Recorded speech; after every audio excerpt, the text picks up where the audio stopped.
How you doing? Our social media teacher said we should do a video, so this is my maiden voyage into this world.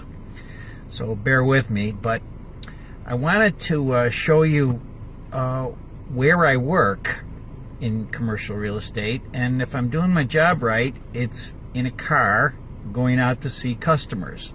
So I'm in my car. The other thing I wanted to show is that I try to dress up for the people I work with. It's probably a tired old hackneyed tradition, but I think that way I convey respect for my customers, and so that's what I do. But what is the business of commercial real estate brokerage? I think it's two things. It's broadening the market and rationalizing the market.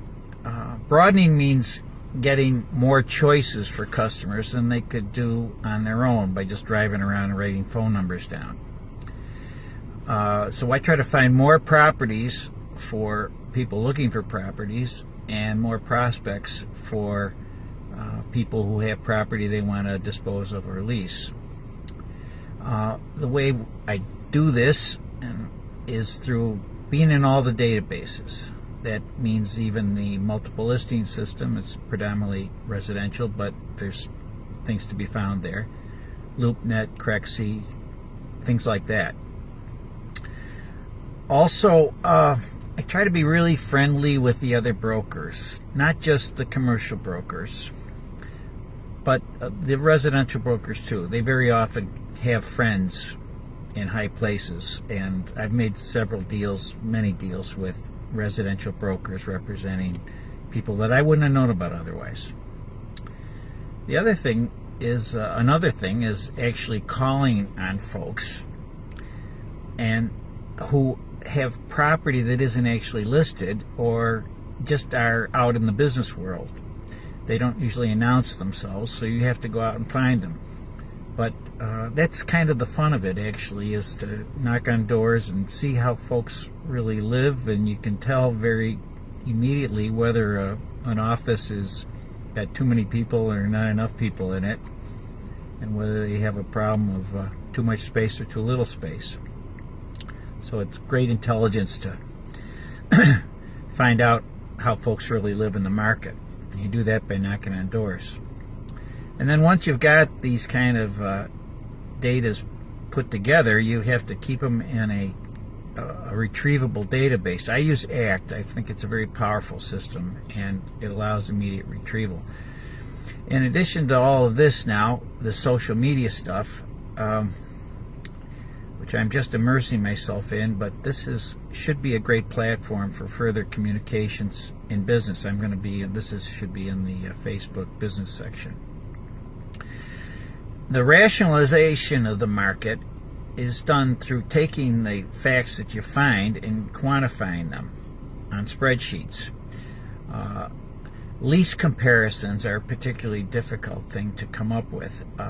There's not really a database of leases around, but our company has a database that goes back on deals that we've done to 1995, so we have a pretty good handle on that. And what you want to end up with is just not the nominal rents, because they can be very misleading unless they're supplemented with knowing the additional rent that actually goes into the full gross rent that a tenant has to pay. Taxes, insurance, the amortization of improvements, the amortization of maybe a brokerage commission. There's all sorts of things that can add up. Parking, for example. That's all should be considered rent to find out what the gross costs are to a tenant.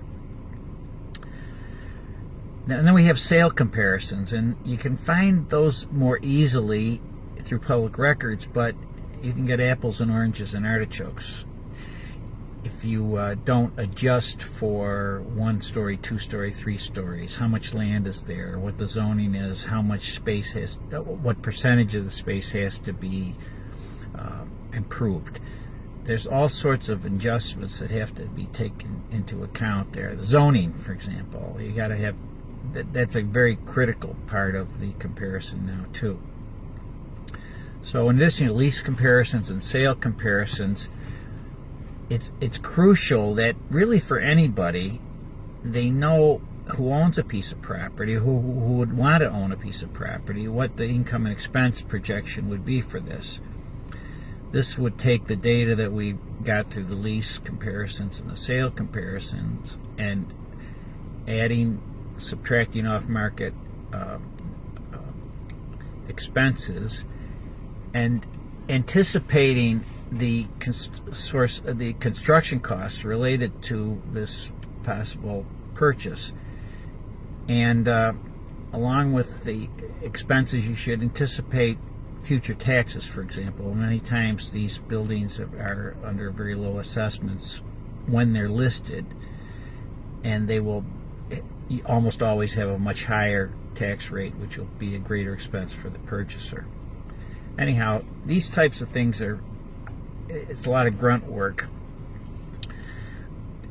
Anybody could do this, I'm sure, but the people we want to work for are also busy people who have businesses, and they haven't got the time to nuts around with this stuff. And that's what we try to do, is save people time by having a more thorough, streamlined approach to the retrieval of this kind of information and then rationalizing it through spreadsheets. I've been at this business since September 1977, and I make lots of mistakes every day probably, but I think I'm at least aware of what I'm supposed to be doing and the hard work it takes to get it done. I really hope you give me a call if you're interested in talking about commercial real estate. I'm at any time on my cell, 716-444-0299, 716-444-0299. You can email me at shunt, strangely enough, it's shunt@huntcommercial.com, shunt@huntcommercial.com. Thanks, I really appreciate you watching this.